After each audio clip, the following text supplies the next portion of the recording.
What about celiac disease and Neolife products? And the issue here is that celiac is a reactivity to gluten that can be anywhere from mild to severe.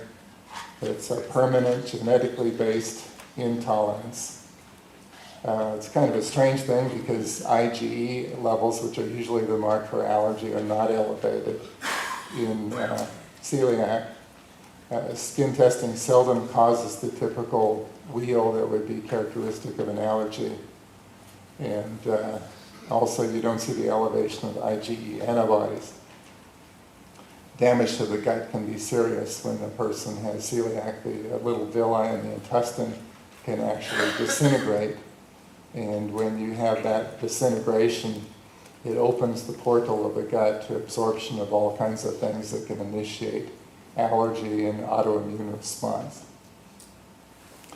Now the amount of gluten in GNLD products is pretty minuscule. It wasn't actually detectable until they improved the testing to where they could detect very, very tiny amounts of things. So it's not a major issue because like vitamin E or the trianin, it's the oil and not the gluten that the gluten is the protein in the wheat. And so the problem there is small, but it's possible that someone that's extremely reactive to gluten might need to avoid things derived from wheat. I haven't seen that as a major problem. There is a laboratory. One of the problems with gluten intolerance is the testing has been very poor until relatively recently, and there is a lab called Celaic Labs where they actually traditionally they just look for two of the components of gluten to see if a person was allergic.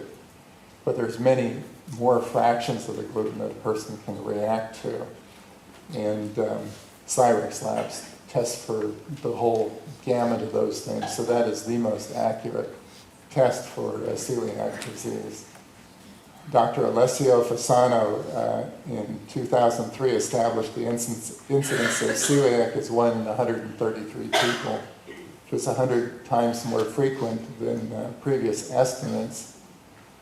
His research team discovered zonulin, which is kind of the gatekeeper for the gut. There's something in the gut called a tight junction that determines whether things are absorbed or whether they aren't. And one of the problems in celiac is that gate seems to be open all the time, and these people with celiac, they tend to have upregulated zonulin. So that gateway tends to keep open, and gluten can feed that and keep that zonulin level elevated.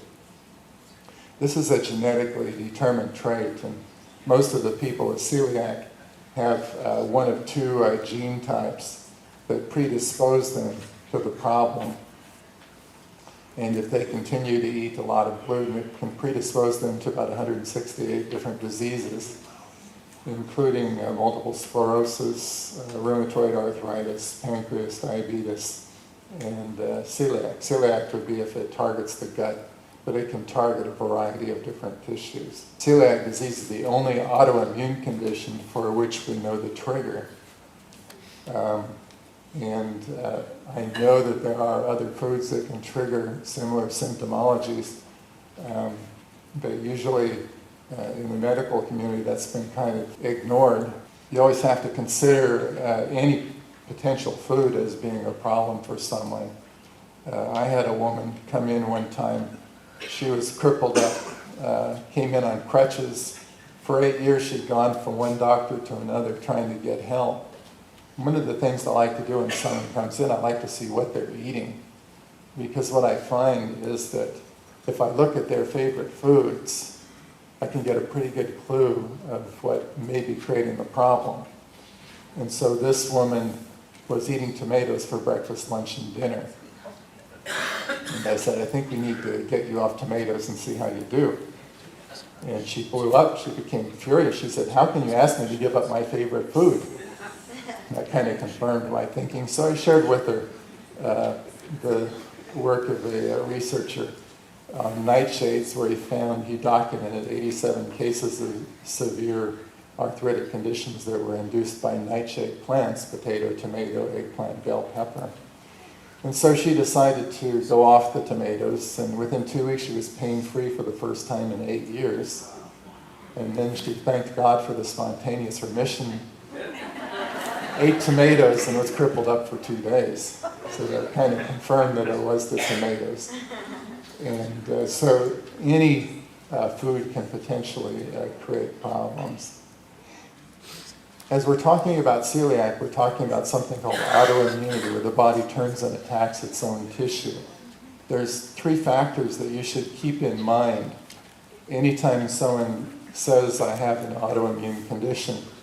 The first one is a genetic predisposition. In other words, there's something in the genes that will make a person more likely to have a bowel problem or a heart problem or a brain problem.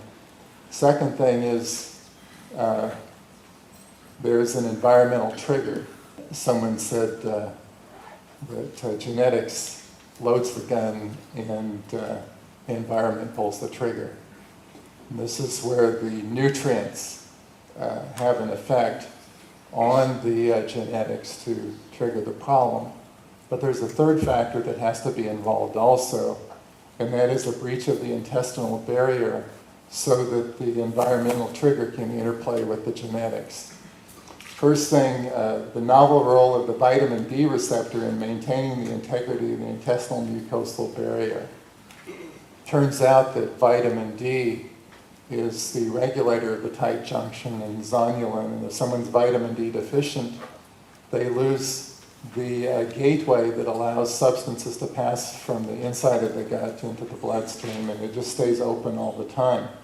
And we have a lot of vitamin D deficiency in the United States. Now, if you get out in the sun for about 20 minutes in the middle of the day, you'll produce about 20,000 international units of vitamin D.